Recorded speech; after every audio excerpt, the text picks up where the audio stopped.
முக்கிய செய்தி ஹரியானாவில் சட்டப்பேரவை தேர்தல் வாக்குப்பதிவானது விறுவிறுப்பாக நடைபெற்றுக் கொண்டிருக்கிறது.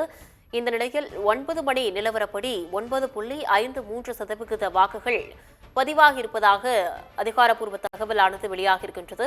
ஹரியானாவில் மொத்தம் உள்ள 90 தொகுதிகளுக்கும் ஒரே கட்டமாக வாக்குப்பதிவானது இன்று காலை தொடங்கி விறுவிறுப்பாக நடைபெற்றுக் கொண்டிருக்கக்கூடிய சூழ்நிலையில் இன்று 9 மணி நிலவரப்படி 9.53% வாக்குகள் பதிவாகியிருப்பதாக தெரிவிக்கப்பட்டிருக்கிறது.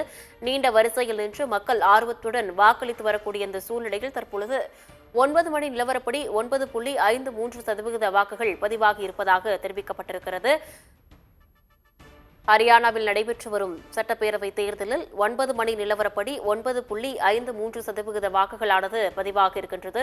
காலை முதலே மக்கள் நீண்ட வரிசையில் நின்று தங்களது ஜனநாயக கடமையை நிறைவேற்றிக் கொண்டிருக்கிறார்கள். இந்த நிலையில் 9 மணி நிலவரப்படி 9.53% வாக்குகள் பதிவாகி இருப்பதாக அதிகாரப்பூர்வ தகவலானது வெளியாகி இருக்கின்றது.